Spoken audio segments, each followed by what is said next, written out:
Il peut arriver que vous soyez à la maison et que vous commencez à faire certains signes sans pour autant savoir que vous êtes en train de faire un diabète de type 2. Dans cette vidéo, je vais partager donc avec toi 5 signes que si tu fais, n'est-ce pas, tu es déjà en train de faire un diabète de type 2 sans le savoir. Donc, je te conseille de suivre la vidéo jusqu'à la fin pour pouvoir connaître ces signes. Et peut-être le cinquième signe va beaucoup te surprendre. Si c'est la première fois que tu arrives sur ma chaîne, sache qu'ici, on parle de santé naturelle. Comment est-ce qu'on fait pour pouvoir traiter naturellement les maladies métaboliques et aussi les maladies incurables? Je suis convaincu qu'avec la nature, n'est-ce pas, on peut traiter toutes les maladies. Si tu ne me connais pas, je me nomme Sitou Girardin, je suis naturothérapeute, n'est-ce pas, et aussi chercheur indépendant concentré sur le traitement naturel du diabète de type 2. Le constat que j'ai fait en fait, c'est que la plupart des thérapies sont concentrées uniquement sur la régulation de la glycémie et pourtant la glycémie n'est qu'un symptôme du diabète.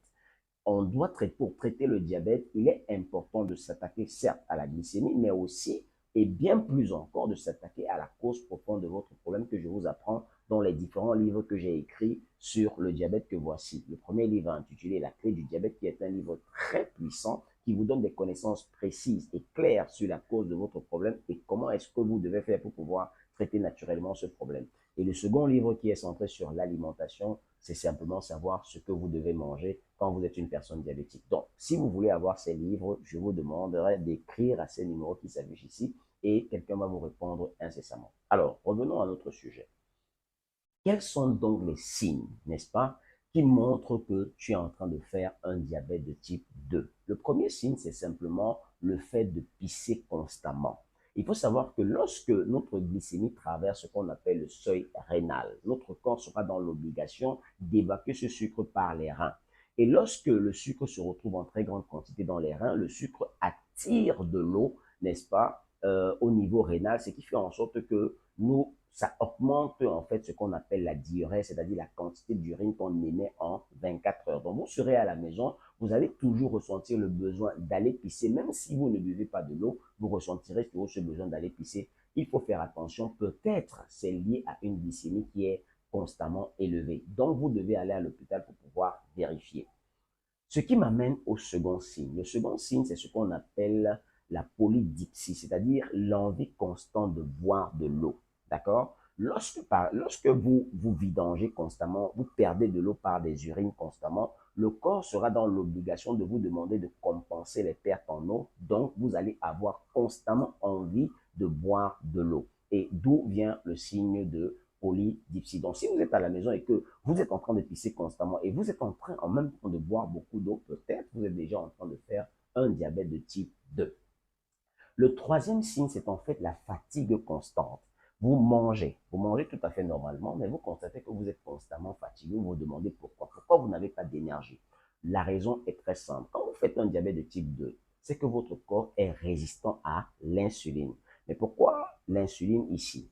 Simple. C'est pas compliqué. Je vais vous expliquer. En fait, lorsque vous mangez un aliment, n'est-ce pas, le sucre qui se trouve dans cet aliment doit pénétrer à l'intérieur des cellules. Mais pour pénétrer à l'intérieur des cellules, afin de donner de l'énergie à la cellule, le corps a besoin d'une hormone qu'on appelle l'insuline. C'est l'insuline qui va venir dicter à vos cellules de capter le sucre et de l'utiliser. Mais seulement lorsque vous devenez résistant à l'insuline, ou bien lorsque votre corps ne réagit plus normalement à l'effet de l'insuline, vous comprenez par là que le sucre ne sera pas bien utilisé par votre corps. Du coup, vous serez toujours en baisse d'énergie. Ce qui m'amène au quatrième signe. Vous aurez ce qu'on appelle la polyphagie, c'est-à-dire l'envie constante de manger. C'est très simple à comprendre parce que si votre corps n'a pas d'énergie malgré la nourriture que vous avez, le corps sera dans l'obligation d'essayer d'équilibrer en vous demandant de manger encore plus. Mais le fait que vous allez manger plus peut vous conduire à rester coincé dans votre maladie pour la simple raison que les aliments dont vous êtes dépendant, qui vous ont rendu malade, vous serez toujours amené à les consommer. Donc, du coup, une polyphagie entraîne encore un maintien dans la maladie et ça entraîne plus tard des complications. Donc, si vous remarquez que vous êtes en train constamment de manger, vous mangez constamment, mais vous n'avez pas d'énergie, il faut vous poser des bonnes questions. Peut-être c'est un problème de diabète qui est dans votre corps depuis des années. Le dernier signe, n'est-ce pas, le cinquième signe que je voulais citer ici, c'est l'obésité. J'ai déjà dit ici plusieurs fois que l'obésité et le diabète de type 2, c'est une seule et même maladie parce que ça partage la même cause. OK?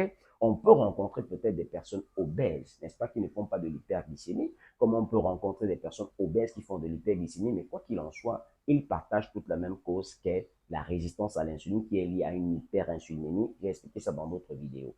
Donc, quand vous êtes déjà obèse, moi je vous conseillerais de réguler très bien votre alimentation et aussi peut-être, pour certains, d'aller à l'hôpital et de vérifier la glycémie constamment. Et même si, n'est-ce pas, vous vérifiez la glycémie et que la glycémie est normale, je vous conseille toujours de réguler votre alimentation et de perdre le poids pour éviter les complications, n'est-ce pas, de l'obésité ou les complications du diabète parce que vous partagez toujours les mêmes complications. Vous allez voir une personne diabétique qui fait un problème cardiaque, qui fait un AVC, une personne obèse qui fait toujours un problème cardiaque et un AVC, etc. Donc, voilà donc les 5 signes que je voulais te donner aujourd'hui. J'espère que tu as bien compris que je t'ai enseigné quelque chose. J'espère aussi que tu vas partager énormément la vidéo pour permettre d'éduquer aussi d'autres personnes. Si la vidéo t'a plu, donc, like-la, enregistre-la, partage aussi là et commente aussi si tu as un autre signe qui peut aussi aider d'autres personnes. À bientôt pour une nouvelle vidéo.